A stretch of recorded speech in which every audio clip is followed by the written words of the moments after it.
मैं और अंजलि बहुत अच्छी सहेली थी। पढ़ाई के बाद हम दोनों की मुलाकात बहुत दिनों बाद बाजार में होती है, तो एक दूसरे को देखकर चौंक जाते हैं। मैं अंजलि के पेट में उंगली करते हुए बोली, अंजलि तू कितनी मोटी हो गई है। तो अंजलि बोली, तुम क्या मॉडलिंग करती हो, बड़ी खूबसूरत फिगर बना रखी हो। तो मैं बोली, थैंक यू, पर तुमने अपना वजन इतना ज़्यादा। अरे सुधा, अब एक बच्चे की माँ बन चुकी हूँ, मोटापा तो कुछ बढ़ेगा ही। अच्छा यह बता सुधा कि तू दिल्ली में क्या कर रही हो। अरे यार, मैंने कुछ हफ्ते पहले ही नई कंपनी में नौकरी शुरू की है। मेरे पति का यहाँ ट्रांसफ़र हो जाने के कारण मुझे भी अपनी अच्छी खासी नौकरी छोड़कर मुंबई से दिल्ली आना पड़ा। मैं बोली, अंजलि मेरा घर पास ही है, चल वहीं बैठकर गपशप करते हैं। अंजलि बोली, नहीं यार, आज ज़रूरी काम है, पर बहुत जल्दी तुम्हारे घर अपने पति व बेटे के साथ आऊँगी। मैं अपने पर्स से कार्ड निकालकर उसे पकड़ा दिया। अंजलि एक निगाह कार्ड पर डाली तो वह कंपनी का नाम पढ़कर चौंक उठी। अरे तुम तो उसी कंपनी में काम करती हो जिसमें मेरे पति अविनाश करते हैं। मैं बोली, वे अविनाश तो तेरे पति नहीं जो सीनियर सेल्स मैनेजर हैं। हाँ वही मेरे पति है, क्या तुम उनसे मिली हो। मैं उन्हें ज़रूरत से कुछ ज़्यादा ही अच्छी तरह से जानती हूँ। फिर मैं बोली, देख अंजलि, दोस्ती को ध्यान में रखते हुए मैं तुम्हें तुम्हारे पति अविनाश के बारे में एक बात बताना अपना फर्ज समझती हूँ। क्या तुम मधु से परिचित हो। नहीं, कौन है वह। तुम्हारे पति की प्रेमिका।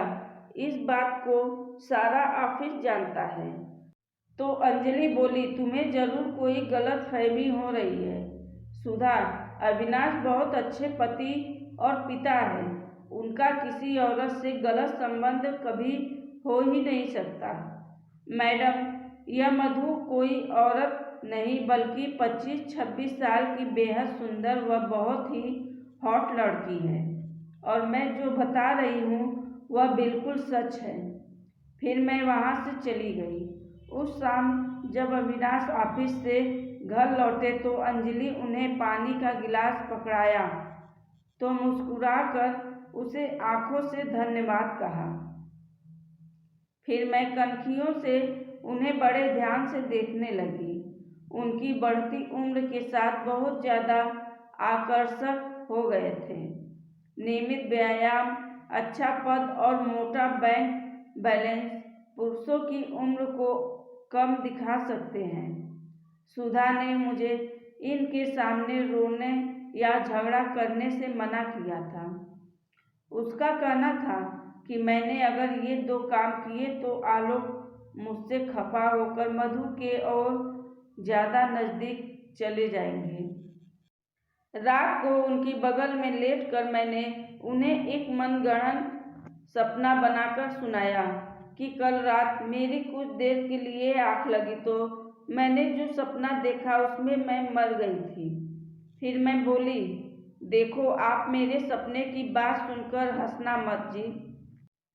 आप सब बुरी तरह हाफ भी रहे थे। आपका छोटा भाई कह रहा था कि भाभी को तो ट्रक में शमशान घाट ले जाना चाहिए था, और आपकी आंखों में आंसू कम और गुस्से की लपटें ज़्यादा दिख रही थी। मुझे उस समय भी आप ऊंची आवाज़ में कोस रहे थे कि मैंने 1000 बार इस मोटी भैंस को समझाया होगा कि वजन कम कर ले, नहीं तो तेरी अर्थी उठाने वाला का बाजा बज जाएगा। पर इसने मेरी कभी नहीं सुनी। भाइयों, आप सब हिम्मत मत हारना। मैं तुम सबको 1,000 रुपये इस ढोने के दूंगा।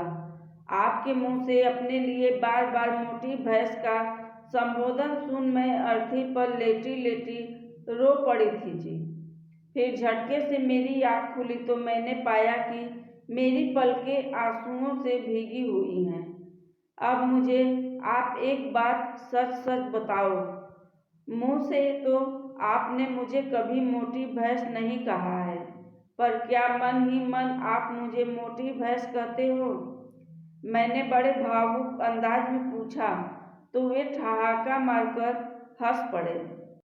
मैंने कहा था ना कि मेरी बात सुनकर हंसना मत। आप अंदाजा भी नहीं लगा सकते हो कि मैं कल रात से कितनी परेशान हूँ। लेकिन आज मैं आपसे वादा करती हूँ कि जब तक अपना वजन कम न कर लूँ तब तक इस कमरे में नहीं सोऊंगी। मुझसे नाराज मत होना प्लीज। मेरी इस प्रतिज्ञा को पूरी कराने में आपको मेरा साथ देना ही पड़ेगा जी। लेकिन मैं जानती हूँ वजन कम करना आसान नहीं है, ये हम सभी मोटे लोग जानते हैं। लेकिन तन मन में आग लगी हो तो वजन यकीनन कम हो जाता है। सुधा ने इस मामले में मेरी पूरी सहायता की थी। अब 2 महीने बीत चुके थे। मेरा शरीर पहले से काफ़ी मेंटेन हो गया था। तब मैं ब्यूटी पार्लर गई और शाम को, वाह आज तो गजब ढा रही हो। मुझ पर नज़र पड़ते ही अविनाश का चेहरा खुशी से खिल उठा। सचमुच अच्छी लग रही हूँ ना? सचमुच बहुत अच्छी लग रही हो। मेरे ताज़ा शैम्पू किए बालों में उन्होंने अपना चेहरा छिपा लिया और मस्त तरीके से गहरी गहरी सांसें भरने लगे। लेकिन आज तुम मेरे पास सोओगी ना? अभी कुछ वजन और कम कर लूँ स्वीटहार्ट तब। सुधा के मार्गदर्शन और मेरी मेहनत का कमाल देखिए। अब मैंने अपना 10 किलोग्राम वजन कम कर लिया। सहेली हो तो ऐसी। अब सुधा बोली, रात को तुम आलोक के साथ अपने बेडरूम में सो सकती हो। उसने मुझे छेड़ा तो मैं शर्मा उठी। मुझे डर है कि कहीं वह भूखा से जोश में कहीं मेरी कोई हड्डी पसली न तोड़ डाले। मेरे मजाक पर हम दोनों सहेलियां हंसती हंसती लोटपोट हो गई। फिर उसने मुझसे पूछा, मधु से मुलाकात करने को तैयार हो ना? अगर तुम चाहो तो मैं तुम्हारे साथ चल सकती हूँ। नहीं, उससे मैं अकेले निपट लूँगी। मैं अविनाश की प्रेमिका मधु से पहली मुलाकात करने उसके फ्लैट पहुँच गई। वह फ्लैट में अपनी विधवा माँ के साथ रहती थी। मुझे सामने देखकर उसकी आंखों में जो हैरानी दिखी, उससे अंदाजा लगाया जा सकता है कि वह मुझे पहचानती है। फिर भी उसे अपना परिचय दिया कि मैं तुम्हारे सहयोगी अविनाश की पत्नी अंजलि हूँ। मैं आज पहली बार तुम्हारे घर आई हूँ, लेकिन मैं चाहती हूँ कि मेरा आज का यहाँ आना आखिरी बार का आना बन जाए। मैं कुछ समझी नहीं अंजलि जी। अब मेरी आंखों में शक्ति के भाव उभर आए। मैं अपनी बात संक्षेप में कहूँगी मधु। देखो, मुझे तुम्हारे और अविनाश के बीच में कुछ महीनों से चल रहे लव अफेयर के बारे में पता है। मेरी जानकारी बिल्कुल सही है, इसलिए उसका खंडन करने की कोशिश बेकार रहेगी। मेरी सख्त स्वर में दी गई चेतावनी को सुनकर सफाई देने को तैयार मधु ने अपने होंठ सख्ती से दबा लिए। उसके चेहरे की तरफ ध्यान से देखते हुए मैंने आगे बोलना शुरू किया। देखो, मेरे पति के साथ तुम्हारा लव अफेयर अब किसी भी हालत में आगे नहीं चल सकता है। तुम अगर उनकी जिंदगी से अपने आप निकल जाती हो तो बढ़िया रहेगा, वरना मैं तुम्हें इतना बदनाम कर दूंगी कि तुम घर से बाहर सिर उठाकर नहीं चल सकोगी। मेरे पति की जिंदगी से हमेशा के लिए निकल जाने की मेरी सलाह तुमने मानी है या नहीं, इसका पता मुझे इसी बात से लगेगा कि तुम हमारी आज की मुलाकात की चर्चा अविनाश से करती हो या नहीं। Good bye and good luck Madhu. अगर मुझे फिर यहाँ आना पड़ा तो तुम्हारी खैर नहीं। मैंने उसे कुछ पलों तक गुस्से से घूरा और फिर दरवाजे की तरफ बढ़ गई।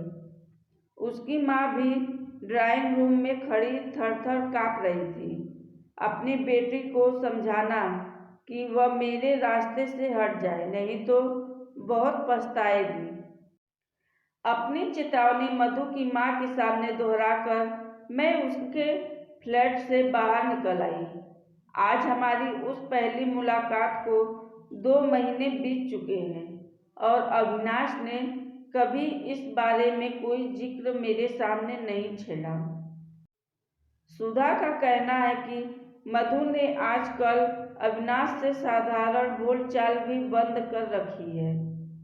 जब करीब 6 महीने पहले सुधा से मेरी अचानक मुलाकात हुई थी तो उसने मुझे उस दिन एक महत्वपूर्ण बात समझाई थी।